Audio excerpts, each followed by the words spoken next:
I'm Redfield. I'm glad we found you. T-virus, G-virus, A-virus, B-virus, she-virus, he-virus, P-virus. Resident Evil has been carrying on for a bloody long time, and if I'm being fully honest, it's all getting a bit rich. Following the timeline of these games has become a task that not many are willing to undertake, opting instead to consume each individual entry as a singular story and not worrying too much about where it fits in the grand scheme of things. But maybe you want to know more. If you got to the end of Resident Evil 7 and Chris walked into frame and you thought, who the hell is this guy? Then this video has your name written all over it.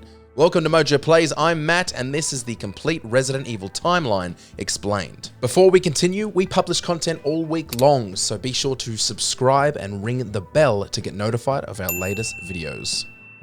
Don't think for a second you can get away with understanding the lore by starting from Resident Evil 1, because technically that isn't even the earliest canonical entry. That award goes to Resident Evil 0, but we'll get to that in a little bit.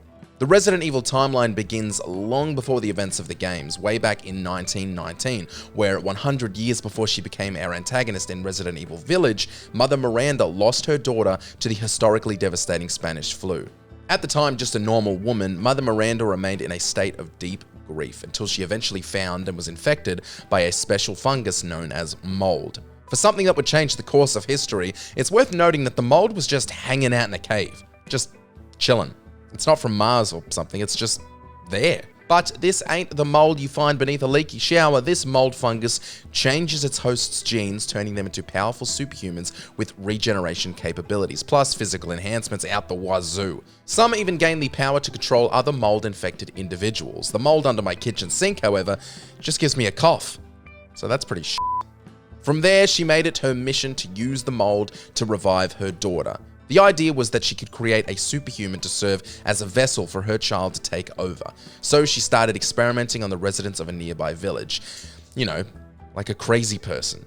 Miranda would eventually meet a man by the name of Oswell E. Spencer in the 50s, who she mentored in the process of her experiments to flame his already fired up passion for human mutation. While Mother Miranda was focused and driven by the desire to resurrect her daughter, Spencer was far more interested in reaching the next stage of human evolution, believing the mold was the key to this. This difference in driving goals is what led to them parting ways. Spencer, along with Edward Ashford, James Marcus, and Brandon Bailey, would soon find the progenitor virus in West Africa, and once again, a virus that would change the course of history was just hanging out in some flower in Africa. Why do these people keep with viruses? Also, what are the chances that the man Mother Miranda mentored after she herself discovered an otherworldly entity-controlling virus would find another otherworldly entity-controlling virus? Also, why are Chris's arms so big? I'm getting off topic. After discovering the virus, Spencer would create and serve as CEO and president of the Umbrella Corporation. Let's jump to the 1960s, where two important projects are underway. They were known as Project W and Project Code Veronica. Both had somewhat similar goals, as they intended to create enhanced individuals using the research from that same virus Spencer discovered in Africa. The Code Veronica project was a little different and a little bit more rich white people be like. The objective was to create a successor of the Ashford dynasty after the death of Alexander Ashford's father, leaving him the only surviving family member. It led to the births of Alexia and Alfred Ashford. Project W, on the other hand, lasted for years. During the first phase of the project, hundreds of children across the world were adopted based on a criteria of their parents' contributions to mankind. All given the surname Wesker, they were given the best education that money could buy while being closely monitored by the Project W team. When they grew up, they were allowed to go out into the world under monitoring to take jobs in a variety of professions. A number of these candidates were drawn to Umbrella and gained employment, including the most notable Wesker adoptees, Dr. Albert Wesker and Alex Wesker.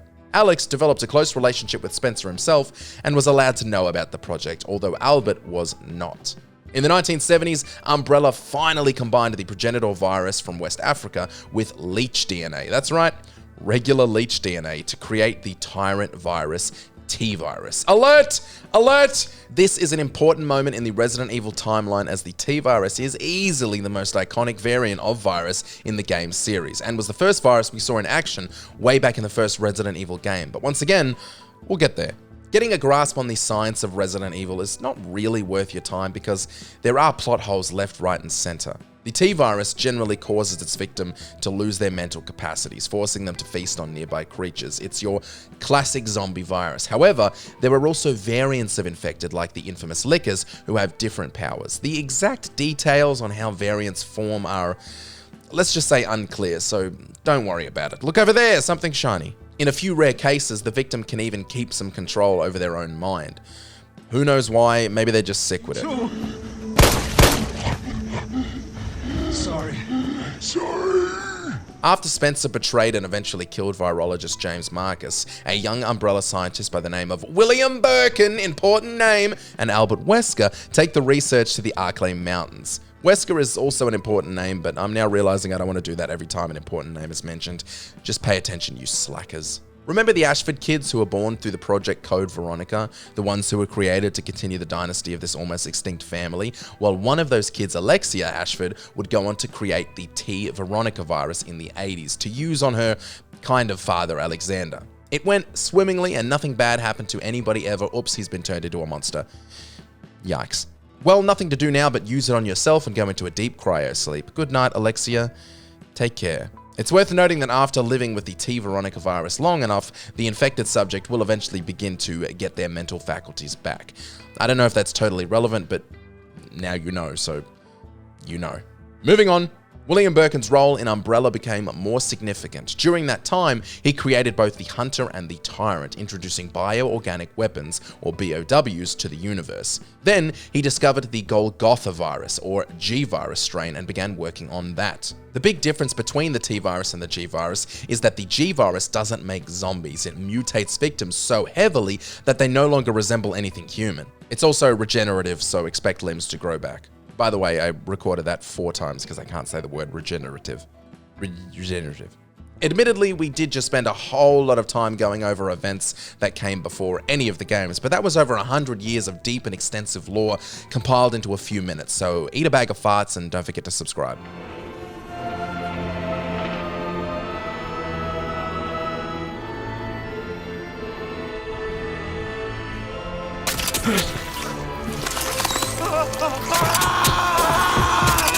The Resident Evil game timeline began in 1998 with Resident Evil 0. It all started because James Marcus's body merged with the Queen Leech he was working on at the time of his death. Now, we haven't got time to unpack that sentence any more than that, so I'm just going to give you 2 seconds to digest it. Okay, great.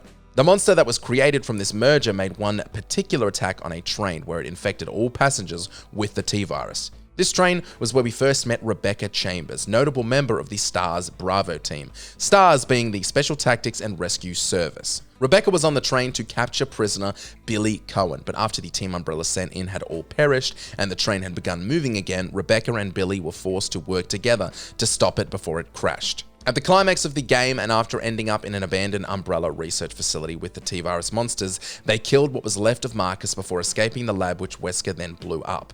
Rebecca had formed a bond with Billy, and realizing there was more to his story than she had originally thought, she let him go free.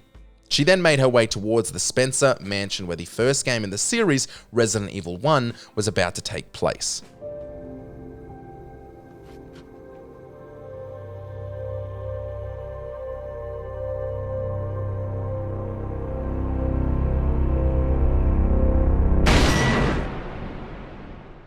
The Queen Leech's assaults not only caused infections on the train, but also facilitated the spread of the virus throughout the Arklay Mountains. The Alpha team of STARS discovered this upon their journey to locate Bravo team in the area, the same Bravo team Rebecca Chambers was a part of. Upon reaching their destination, they were swiftly ambushed by Cerberus dogs, which had been genetically modified by a special variant of the T-virus. While some members perished, Chris Redfield, Jill Valentine, Barry Burton, and Wesker, whose true nature remained unknown to the rest of the team at this point in the Resident Evil timeline, were pursued into the Spencer mansion. Chris and Jill endured a harrowing night navigating the corridors of the monster-infested edifice. By the way, is it obvious that I used a thesaurus to find the word edifice, or is it believable that I'm that clever? Asking for a friend. Along the way, Chris crossed paths with none other than Rebecca Chambers, who provided invaluable assistance. Meanwhile, Jill found a solid ally in Barry. That was until their alliance was compromised when Wesker coerced Barry into betraying Jill by threatening his family's safety. Come on, Barry. What's more important, your wife and children, or the master of unlocking?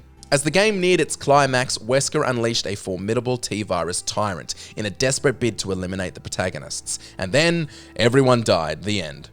Of course not. They dispatched the tyrant and escaped via helicopter just before the mansion succumbed to its self-destruct mechanism, because this is a video game and the heroes always win. Following their narrow escape, the remaining STARS members called for an inquiry into Umbrella's activities. Instead, the group was disbanded, prompting them to embark on their own independent investigations. Jill focused her efforts in Raccoon City, while Chris pursued leads in Europe.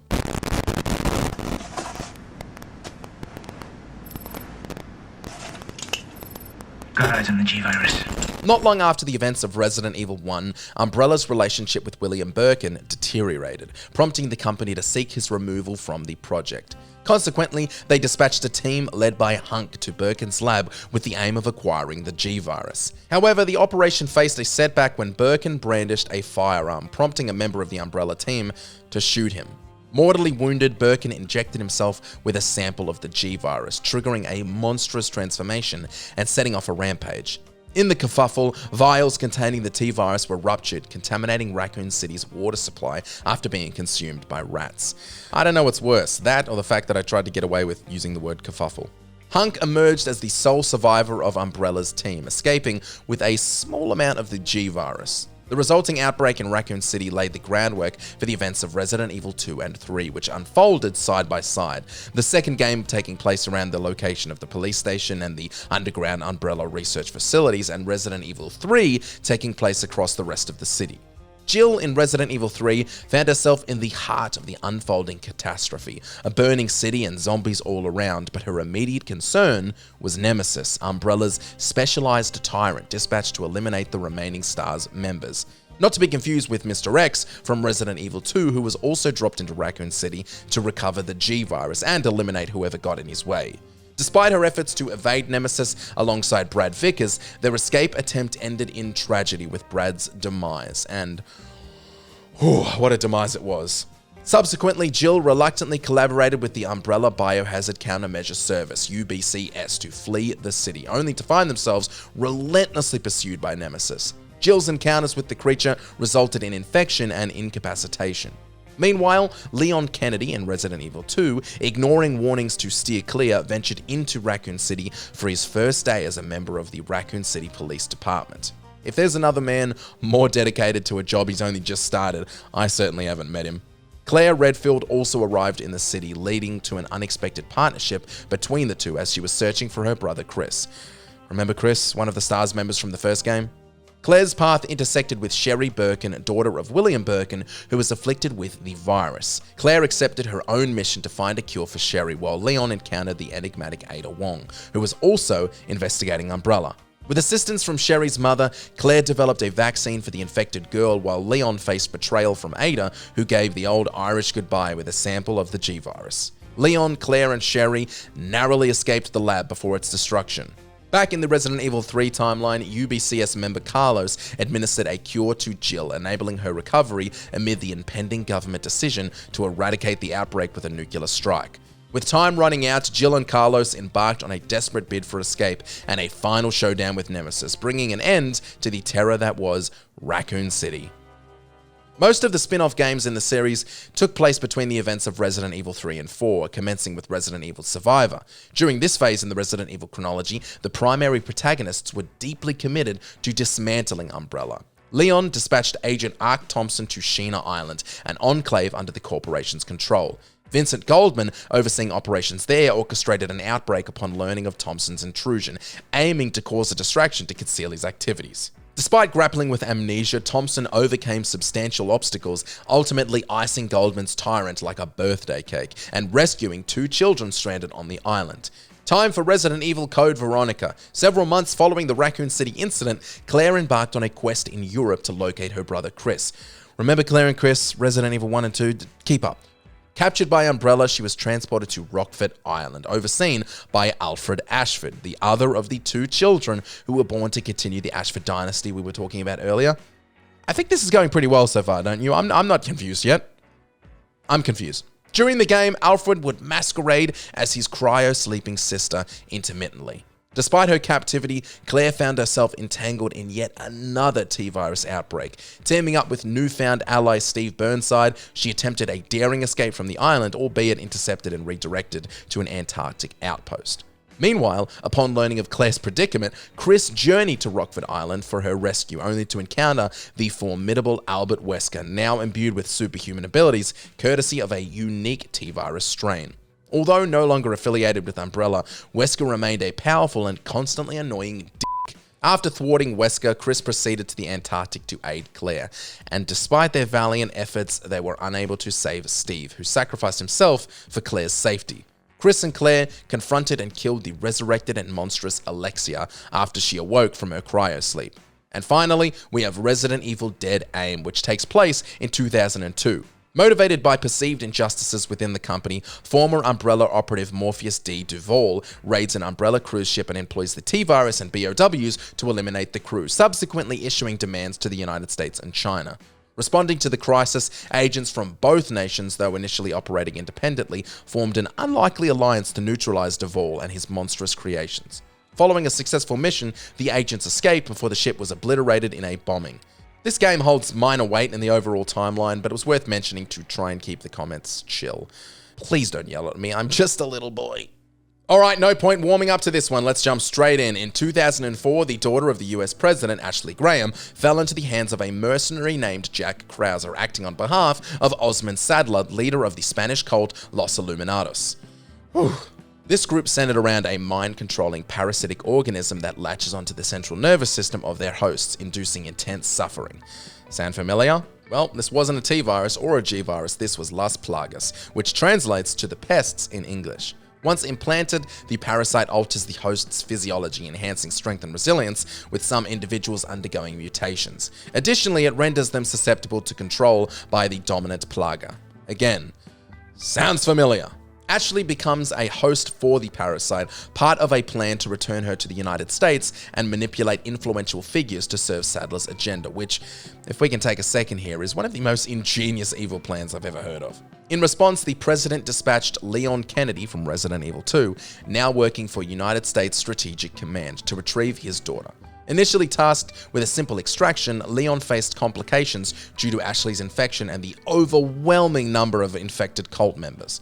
Throughout the mission, Leon also contended with the reappearance of Ada Wong, who sought to acquire the Las Plagas sample for her employer, Wesker. Though Ada managed to secure the sample, she double-crossed Wesker by providing him with an inferior version while delivering the dominant strain to another faction within their unnamed organization. This betrayal stemmed from Wesker's close collaboration with the pharmaceutical company Tricell, which the organization disapproved of. Ultimately, with Ada's assistance, Leon accomplished his mission. He not only rescued Ashley, but also decimated Los Illuminados by eliminating Sadler. Also, this is one of the best games in the series. It's not relevant to the plot, I just wanted to say it. The remake is outstanding. Go play it.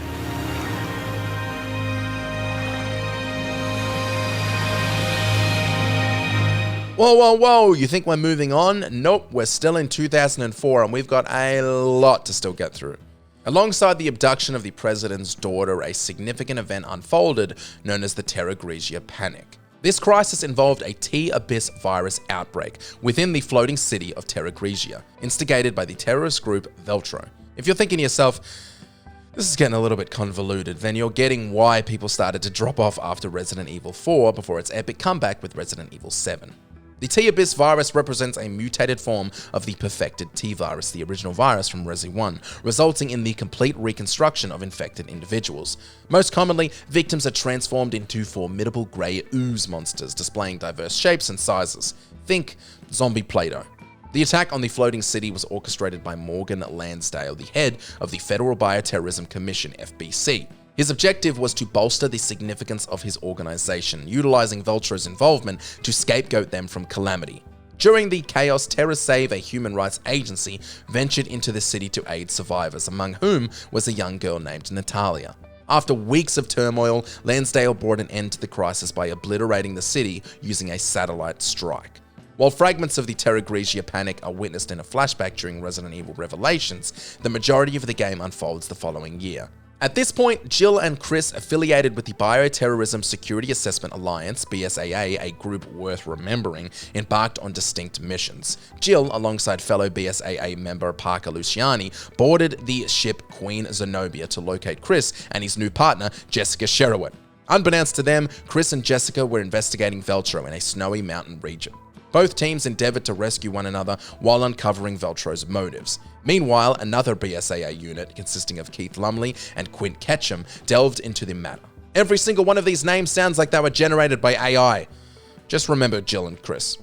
In the course of their investigation, they unraveled the truth behind the Terra Grigia panic and Lansdale's involvement. They also discovered that the current ordeal and the simulated resurgence of Veltro were orchestrated by BSAA director Clive R. O'Brien to obtain incriminating evidence against Lansdale.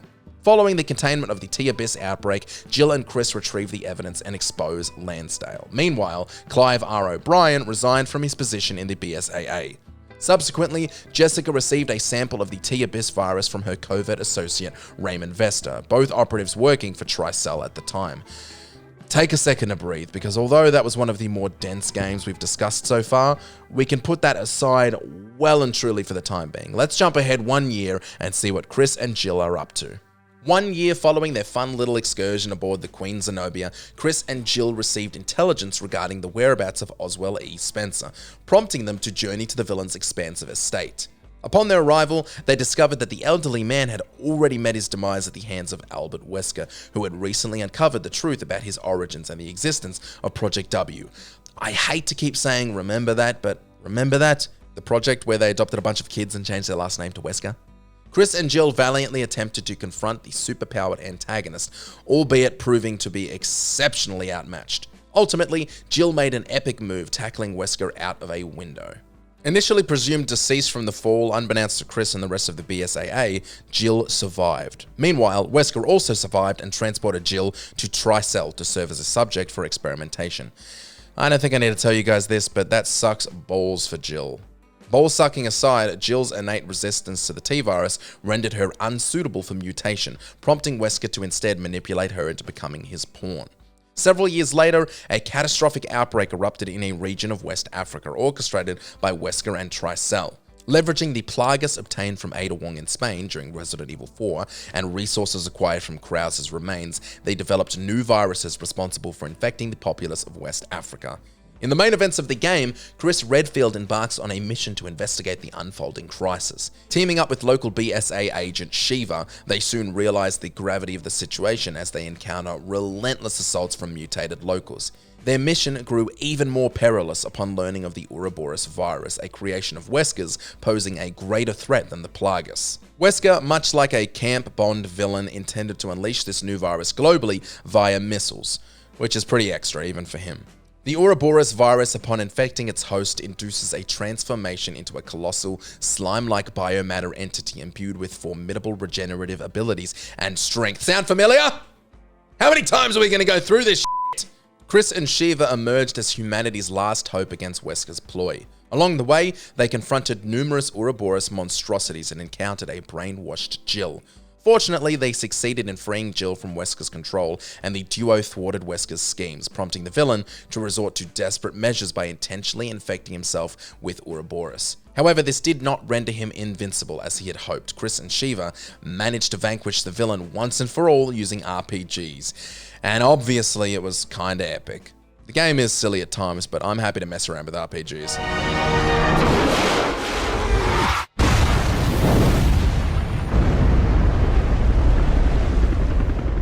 I don't fully have my head wrapped around the order of what happens in Barry's section of this game when aligning it with Claire's section of the game, as well as the extra mission, so I'm just gonna mash it all together because honestly, it doesn't fucking matter. While Albert Wesker finally met his demise, Alex Wesker remained alive and made her presence known in 2011. For years prior, she grappled with an illness that threatened her life, and to counter this, she contributed to the development of, can you guess what? That's right, a virus. She developed the T-Phobos virus in a bid to engineer a superhuman capable of hosting her consciousness. The T-Phobos virus was intended to produce non-mutated superhumans. Apart from endowing individuals with the ability to detect mutants, the precise powers it conferred remained ambiguous. A significant challenge arose when her subjects transformed into mutated monsters upon experiencing intense fear, rendering them unsuitable for her plans. Consequently, by 2011, she had depleted her pool of viable candidates, prompting her to strike a deal with Neil Fisher of TerraSave to coerce several organization members into becoming test subjects. They were abducted during a party and transported to the island. Among these abductees was Claire Redfield and Moira Burton, the daughter of Barry Burton from Resident Evil 1. Upon awakening on the island, Claire and Moira were led by Alex Wesker, posing as an overseer under the false claim of aiding their escape so she could subject them to further tests. Throughout their ordeal, they encountered other test subjects, most of whom met untimely ends. Besides Claire and Moira, the sole survivor was a young girl named Natalia. Remember Natalia? Remember? However, Natalia was subsequently abducted, earmarked as Alex's prime vessel. Claire and Moira confront Neil Fisher, injected with the Ouroboros virus by Alex, and following their inevitable victory, because don't forget this is a game, Claire had to flee the island, leaving Moira trapped under debris. In the aftermath, Moira found solace on the island with a cantankerous local named Yevgeny Rebik, persevering for over 6 months by overcoming her aversions to firearms. Meanwhile, Natalia resisted Alex's attempt to seize control of her body. At the same time, Barry Burton arrived on the island in search of his daughter and crossed paths with Natalia. Assuming the role of her protector, Barry endeavored to thwart Alex's relentless pursuit. Throughout their journey, Barry, initially believing his daughter to be deceased, focused on thwarting Alex's schemes. Matters escalated when Alex transformed into a monstrous entity using the Ouroboros virus in a bid to eliminate the protagonists. Fortunately, Moira reappeared and aided in vanquishing the creature.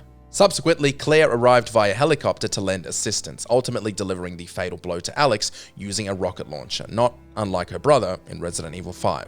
Following these events, Natalia found refuge with the Burton family, seemingly ushering in a period of tranquility. However, unbeknownst to them and Claire, Natalia had been ensnared by Alex's influence. I've been writing the script for 2 days now, so I'm struggling to come up with jokes, but that's totally fine for this entry because Resident Evil 6 itself is a joke. Boom! Gotcha. Eat shit, Resident Evil 6, you suck. In the years preceding the events depicted in Resident Evil 6, Carla Hardames devised the chrysalid virus, C virus. Yep, we're up to C now. The C virus was made for Derek Simmons, an operative of the family and former aide to the US president. The C virus, akin to the G virus, but more stable, induces significant mutations in its victims, granting them enhanced regenerative abilities, blah, blah, blah, blah. But what is different is it retains cognitive functions, allowing them to obey commands and wield weapons. Initially, Carla held Simmons in high regard until he deceived her into undergoing an experiment to resemble Ada Wong, whom Simmons harbored an obsession for. Enraged by this betrayal, Carla severed ties with the family and founded Neo Umbrella, instigating an outbreak in Edonia in 2012.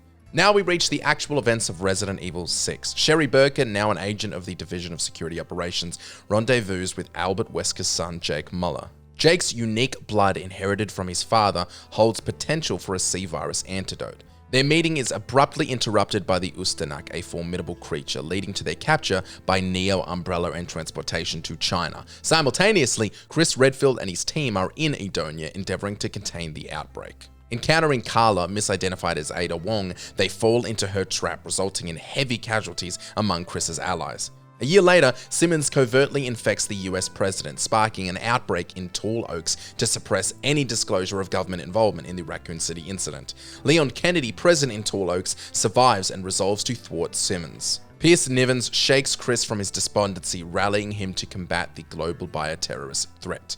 China grapples with the largest C virus outbreak, drawing all protagonists to confront Carla and Neo Umbrella. Leon and Helena neutralize Simmons, who succumbs to Carla's infection, transmuting into a colossal BOW. Jake and Sherry cooperate to vanquish the relentless Ustanak, and Chris and Pierce confront House, a monstrous BOW capable of global devastation.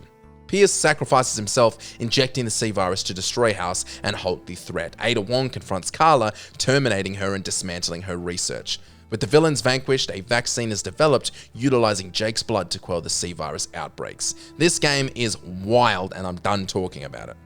Remember way back at the start of this video when we talked about that lady, Mother Miranda from 1919, whose daughter died, the one who discovered the mold? Well, guess what? She's finally entering the plot. Years before, where Resident Evil sits in the timeline, a crime syndicate called The Connection made a deal with Mother Miranda. She gave them mold and the DNA of her daughter to help with the young girl's revival. They used this to create bioweapons in the form of children with mind-controlling capabilities. Their best result was Evelyn, who became a target for organizations committed to stopping bioterrorist threats such as the BSAA and the newly formed Blue Umbrella. So in 2014, her makers hid her and tried to transport her somewhere safe using a cargo ship. Yet during the journey, there was an outbreak of mold. She infected the entire crew, who all ended up dying except for Mia Winters, the wife of our Resident Evil 7 and Resident Evil Village protagonist, Ethan Winters. After the ship crashed in the bayou, a man named Jack Baker found Mia and Evelyn and brought them into his home. This was a mistake, as the latter would infect his entire family, turning them from cheerful and friendly folks into monstrous psychos akin to a sleep paralysis demon. Jack's daughter Zoe managed to avoid being controlled, and Jack's son Lucas wasn't infected for too long, as the Connections found and injected him with a serum to stop the mind control. Afterwards, they had him spy on his family so they could see how things were progressing. The infected Baker family then spent the next several years abducting people to add them to their mold clan. Those who showed resistance were killed. During this time, Evelyn became more unstable and began to age rapidly. Thus, Resident Evil 7 begins, and we know absolutely nothing about what we've just discussed, so forget I said it. In 2017, Mia sent an email to her husband Ethan, convincing him to come to the Baker house. Once he got there, the horrors began. He had to contend with a litany of mold monsters, most notably the various members of the Baker family. At first, he even had to fight Mia, who was continually dropping in and out of Evelyn's control. It's worth noting that Mother Miranda and the Connections are all people and ideas tackled in the following entry, Resident Evil Village. We learn more about this world and have plot points from Resi 7 either retconned or simply revealed in that following entry. One of these plot points is that in one of his early tussles with Jack, Ethan was killed. He didn't realize though, because the mold infected and resurrected him. Like we said, he wouldn't find out that he's not really human anymore until years later. While roaming the house looking for a way to save himself and possibly Mia, Zoe contacted him. She helped him traverse the estate by giving him important intel and advice. The two would eventually figure out a way to create a serum for the mold infection. Ethan had 2 shots of the stuff, but was forced to use one on Jack Baker to stop his rampage. In canon, he then used the other on Mia instead of Zoe. Evelyn wasn't done with the Winters, and after Mia rejected her, she wanted to kill both her and Ethan. However, Ethan managed to inject her with a toxin and turn her into a giant beast that he ended up killing with the help of Chris Redfield, now working with Blue Umbrella. Ethan then got evacuated from the area alongside Mia, who Blue Umbrella had already rescued. In the subsequent DLC, we learned that Chris's mission didn't end with the rescue of Ethan and Mia. He was also ordered to arrest Lucas due to his ties with the Connections. Therefore, the protagonist headed into the mines to find his target. He had to deal with plenty of traps and tricks from Lucas, but in the end, Chris managed to stop him, even though his initial objective of arresting the guy was no longer possible.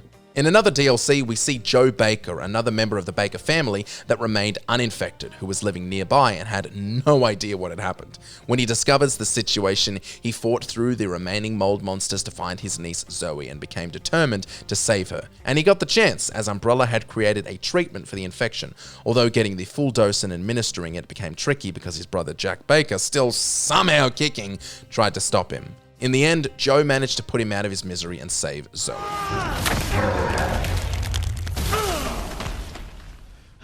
Now, in a somewhat full circle moment, let's return to the first character we discussed in this video, Mother Miranda.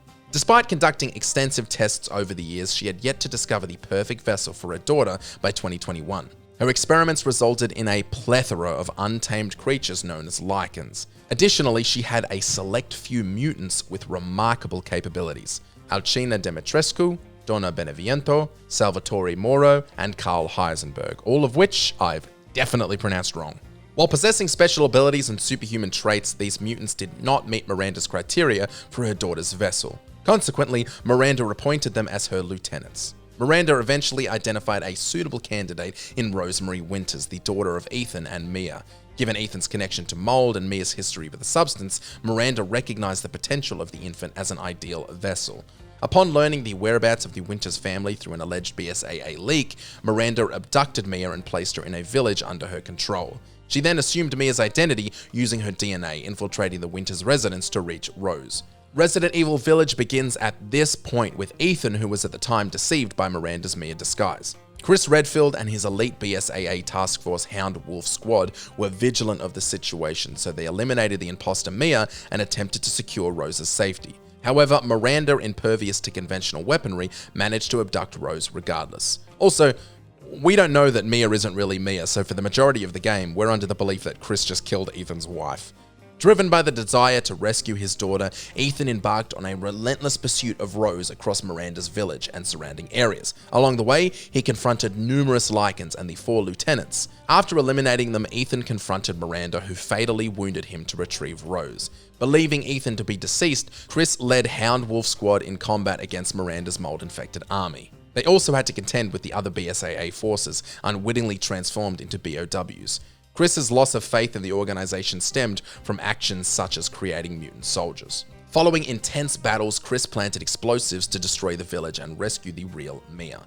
Meanwhile, Ethan, revived by Mold's regenerative properties, realized his true nature after being killed by Jack Baker years earlier. Despite this revelation, Ethan selflessly sacrificed himself to save Rose by detonating the explosives, obliterating the village.